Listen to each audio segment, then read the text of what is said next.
Yeah, we apologize. We love China. We love, playing there. Mais pourquoi cette star de la NBA est-il en train de s'excuser publiquement? Méconnu du grand public, en particulier en Europe, qui parmi vous a déjà entendu parler de Tencent? Parmi les sociétés les plus riches du monde, elle vaut plus cher que Facebook, Mastercard et Samsung et domine littéralement la vie d'1,4 milliard de Chinois, déployant ses tentacules dans tous les secteurs.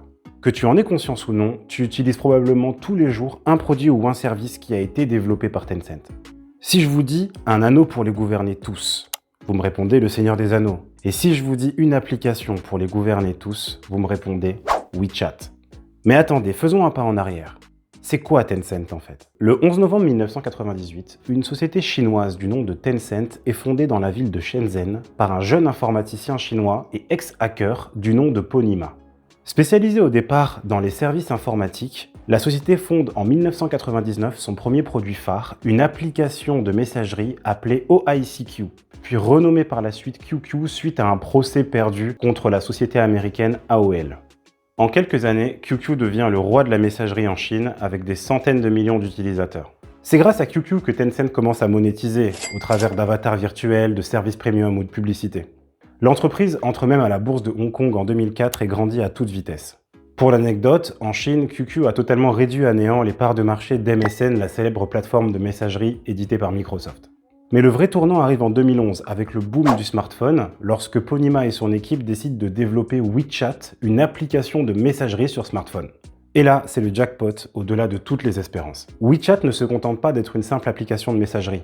Elle intègre les appels audio et vidéo, les paiements mobiles avec WeChat Pay à partir de 2013, les mini-programmes, les réseaux sociaux, les jeux, les réservations, tout y est. Impossible de vivre sans WeChat en Chine. Depuis cette époque, WeChat domine tellement la vie des Chinois que d'après certains fondateurs de la société Tencent, il est plus important d'avoir accès à WeChat que d'avoir accès à l'eau ou à l'électricité en Chine.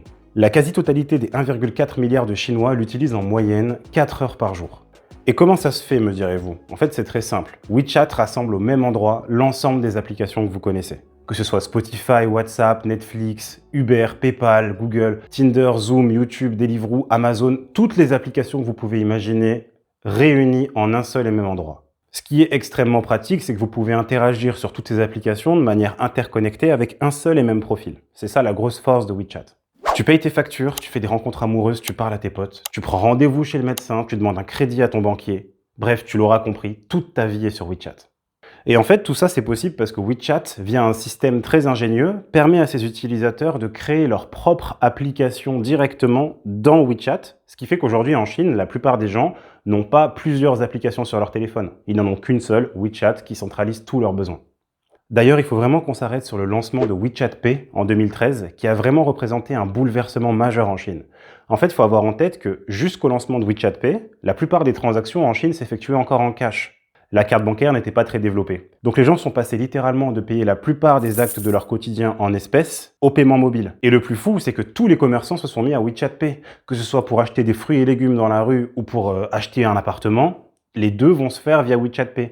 Et même les entreprises, dans leurs transactions, ont commencé à utiliser la plateforme. Donc aujourd'hui, WeChat Pay est vraiment le pilier des transactions financières en Chine, en plus d'être le pilier de la sociabilité et des relations entre les gens.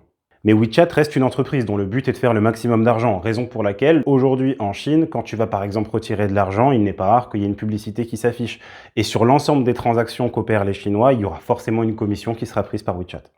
Mais du coup, tu commences à voir le problème. Qu'est-ce qui risque de se passer lorsqu'une seule et même société a accès à toutes tes informations personnelles? Ta localisation, ton historique bancaire, ton état de santé, tes opinions, tes goûts. Aujourd'hui, la frontière entre Tencent et le Parti communiste chinois est très floue. Il est avéré depuis de nombreuses années que le Parti communiste chinois a d'ailleurs accès à l'ensemble des informations des utilisateurs de WeChat, ce qui en fait aujourd'hui l'un des outils de surveillance les plus puissants au monde. Tous les messages envoyés sur la plateforme sont scannés et au besoin censurés si en opposition avec la politique du PCC. Dans le meilleur des cas, les messages problématiques sont juste censurés, mais parfois les choses peuvent aller plus loin. À titre d'exemple, Chen Suli, un cadre dans la construction basé en Chine, a été placé en détention pour une blague envoyée sur un groupe WeChat avec ses amis où il se moquait d'un membre du gouvernement. Ça peut paraître étonnant que le backdoor du PCC soit de notoriété publique, mais en fait c'est tout à fait voulu. En ébruitant ce genre d'histoire, le PCC renforce la censure et décourage qui que ce soit d'émettre une critique. D'ailleurs, le Parti communiste chinois a déjà reconnu avoir eu accès et supprimé des conversations d'utilisateurs sans autorisation d'un tribunal ou de qui que ce soit.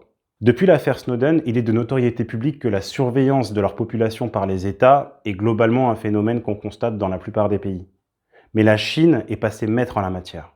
Dans une étude menée par Amnesty International sur le niveau de transparence des applications de messagerie, la seule application à scorer un 0 sur 100 dans le monde a été WeChat. Il est tout à fait courant que les grosses sociétés tissent des liens avec le gouvernement afin de pouvoir prospérer et de bénéficier d'une forme de protection sur le marché. Mais s'agissant de Tencent, en échange de la protection du Parti communiste, ils sont véritablement devenus une arme à leur service. D'ailleurs, le conseil d'administration de Tencent est composé aujourd'hui de plusieurs personnes membres du Parti communiste. Pour vous donner un exemple, durant la pandémie, le Parti communiste chinois a utilisé WeChat pour émettre des QR codes de couleur permettant de distinguer entre les personnes qui portaient la maladie et les personnes qui étaient saines, et ainsi déterminer qui avait le droit de sortir de chez lui ou non.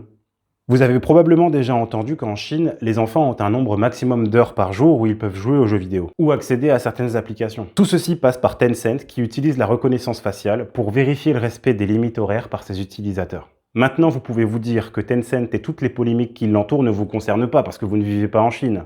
Et c'est là que vous vous trompez. Depuis de nombreuses années, Tencent a investi très largement à l'international. Pour vous donner un ordre d'idée, Tencent, c'est 20% d'Universal Music, 10% de Spotify, 2 milliards de dollars investis dans Snapchat, 2 milliards dans Tesla, 150 millions dans Reddit, des millions dans Discord, etc., etc. Des centaines d'autres sociétés étrangères ont reçu des milliards de dollars de Tencent sur les dernières années.